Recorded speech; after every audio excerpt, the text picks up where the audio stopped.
So, when Mahatma Gandhi talked about Ram Rajya, what was he actually getting at? Was he thinking about some mythical golden age from the past? Or was it a serious vision for a modern country?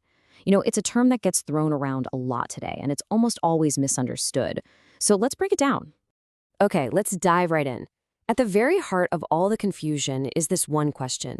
Was Ram Rajya this deep moral vision for the soul of a nation, or was it a really clever political tool to get the masses fired up during the freedom struggle? And trust me, the answer is way more complex and fascinating than you might think. So here's our game plan. First, we're going to get to the core of what Gandhi really meant. Then, we'll look at how he used it as a political strategy. After that, we'll dig into some sharp critiques from his own peers, see how modern thinkers look at it, and finally, we'll ask the big question. Does this idea have any relevance at all in our world today? All right, let's start with the most important part, unpacking the core idea. What was the actual vision that Gandhi was trying to put forward with this term, Ram Rajya? And let's get one thing straight right out of the gate, because this is the single biggest misconception. Gandhi was absolutely clear about this. Ram Rajya was not a call for an Hindu state. It had nothing to do with religion controlling politics. He saw it very, very differently. So what did he mean then? Well, for Gandhi, Ram Rajya wasn't about a specific religion. It was a universal ideal. It meant a state of, perfect justice, real equality, and deep moral values. He even called it the kingdom of God on earth.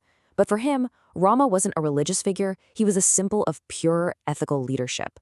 The whole point was to create a system where the weakest person in society mattered the most. And this right here, this quote perfectly sums up the entire idea. This was Gandhi's famous moral test, his litmus test for any policy. He wasn't handing out a blueprint for how to build a government, he was setting a moral compass for anyone in power. The test was simple. Before you do anything, think of the most vulnerable person you can imagine. Will this action help them? Okay, but here's the thing. Gandhi wasn't just some philosopher living in an ivory tower. He was an incredibly sharp political leader.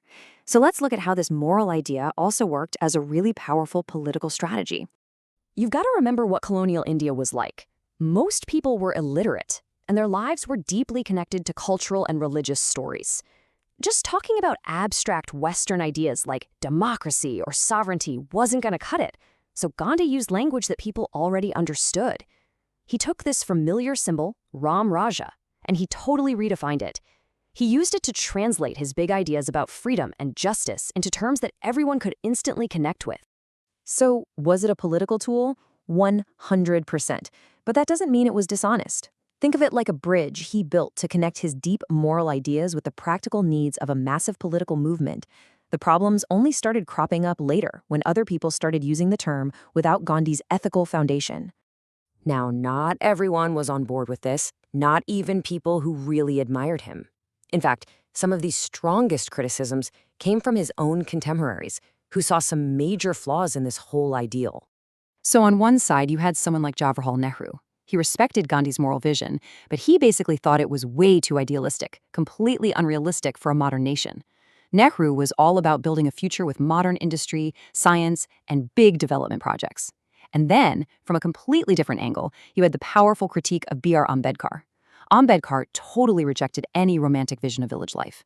To him, villages were hotbeds of caste oppression.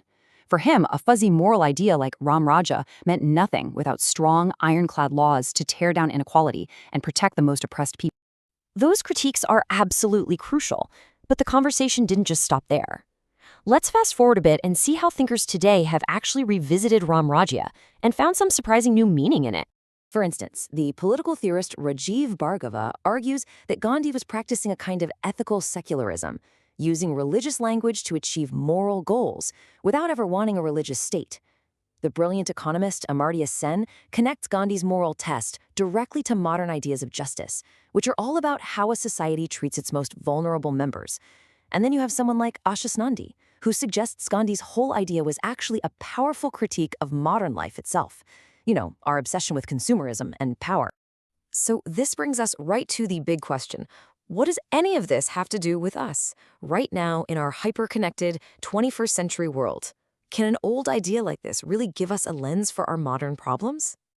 And the answer is yes, it absolutely can. But with one very important catch.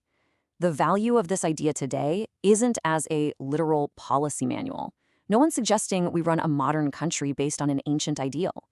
The real power is using it as a kind of moral lens, a way to ask some really tough but necessary questions about the world we're all building. So, if we put on that lens, what do we see? We're immediately forced to ask, when we talk about economic growth and development, who is really benefiting? Is all that new wealth just going to the top? Or is it actually reaching that poorest, most helpless person that Gandhi talked about? And then there's the flip side of that coin, right? Who's paying the hidden cost? What's the environmental damage? Who's being displaced from their homes? Gandhi's framework forces us to look at the real price of progress and who's paying it. And finally, it all comes back to the core issue of governance. Who holds power accountable? In a world of complex global systems, how do we make sure that the people in charge, whether in government or big corporations, are actually acting with some moral responsibility towards the most vulnerable? So, let's circle all the way back to where we started.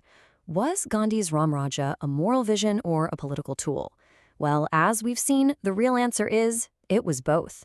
It was a deeply moral vision, and he used the language of politics to bring it to life.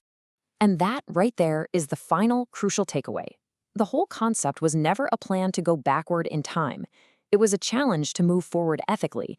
It doesn't give us a manual on how to run a government, but it does leave us with a timeless and pretty urgent question we always have to ask. How should power be used? And in today's world, that question might matter more than ever.